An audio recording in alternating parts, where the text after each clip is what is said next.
70 साल की वसुंधरा राजे 10 साल मुख्यमंत्री रही हैं, जबकि भजनलाल शर्मा 56 साल के हैं और पहली बार विधायक बने। 64 साल के शिवराज सिंह चौहान करीब 18 साल मुख्यमंत्री रहे, जबकि 58 साल के मोहन यादव को पहली बार मुख्यमंत्री बनाया गया है। 71 साल के रमन सिंह भी 15 साल लगातार मुख्यमंत्री रहे। उनकी जगह 59 साल के विष्णुदेव साय को पहली दफा मुख्यमंत्री बनाया गया है। अटल आडवाणी की युग से आगे बढ़ चुकी बीजेपी अब मोदी और शाह की मौजूदगी में नई लीडरशिप तैयार कर रही है। ऐसे नेता तैयार किए जा रहे हैं जो भविष्य में भगवा पार्टी के सर्वेसर्वा होंगे, क्योंकि बीजेपी इस यकीन पर काम कर रही है कि उसे अगले 3 दशक तक सत्ता में रहना है। 5-10 साल में भारत को महान बनने की प्रक्रिया नहीं होती। 30 साल तक पंचायत से लेकर पार्लियामेंट तक भारतीय जनता पार्टी आती है, तभी भारत माता को विश्व गुरु के स्थान पर हम बैठा हुआ देख सकते हैं।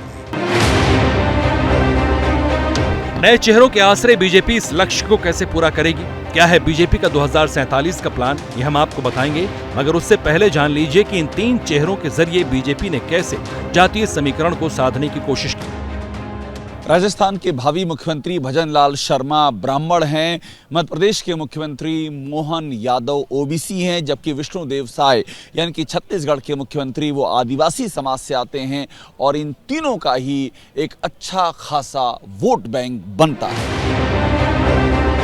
छत्तीसगढ़ में आदिवासी मुख्यमंत्री के पीछे की वजहों को भी समझिए जरा। देश में 8.9% आबादी आदिवासियों की है। देश में 47 सीट आदिवासियों के लिए रिजर्व है।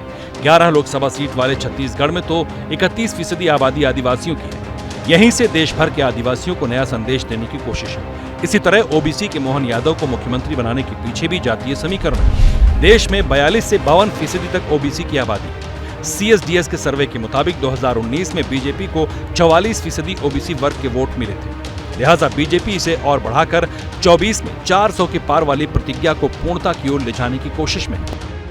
इसमें मोहन यादव अहम फैक्टर हैं। देश के 4 बड़े राज्यों में यादव बहुत महत्वपूर्ण संख्या में हैं, खासकर बिहार और यूपी में। बिहार में 14.26% यादव आबादी है, जबकि यूपी में कुल आबादी का 10%, हरियाणा में भी 10% आबादी यादवों की है, जबकि मध्य प्रदेश की 30% विधानसभा सीटों में, खासकर बुंदेलखंड की 30% विधानसभा सीटों में यादवों का खासा प्रभाव है।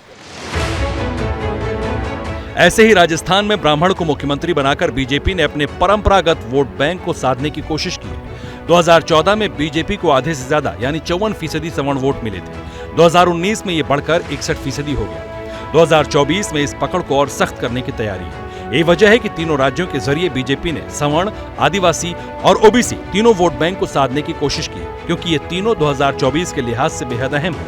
इसलिए अहम है क्योंकि 2024 के चुनाव में बीजेपी विरोधी गठबंधन जाति के हथियार से ही बीजेपी पर प्रहार करना चाहता है। बिहार में जातीय जनगणना को इसी की एक कड़ी माना जा रहा है। पिछले कुछ महीनों से राहुल गांधी जाति का जिक्र कर मोदी सरकार को घेरते रहे। ऐसे में जब प्रधानमंत्री मोदी गारंटी के साथ 2024 में वापसी का दावा कर रहे हैं, तो जाहिर है कि कास्ट पॉलिटिक्स की काट में बीजेपी ने नया दांव खेला है।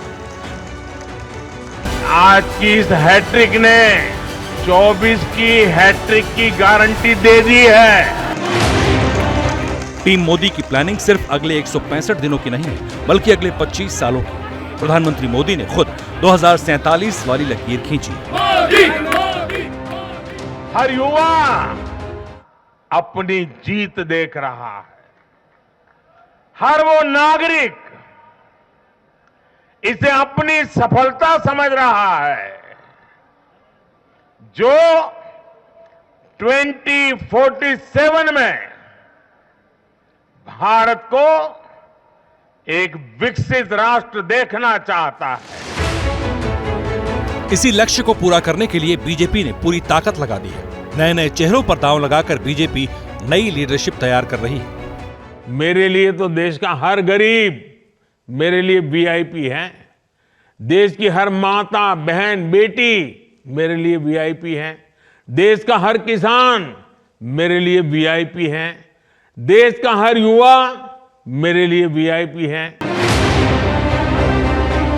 अपने इन्हीं वीवीआईपीज के जरिए पीएम मोदी 47 तक सत्ता में रहने के लिए न सिर्फ पार्टी को बल्कि प्रदेश और देश को भी चौंका रहे हैं। भजनलाल शर्मा जैसे पहली बार के विधायक को मुख्यमंत्री बना रहे हैं। मोहन यादव और विष्णुदेव साय जैसों को सत्ता सौंप रहे हैं। सियासत के सीक्रेट सुपरस्टार को सामने ला रहे हैं।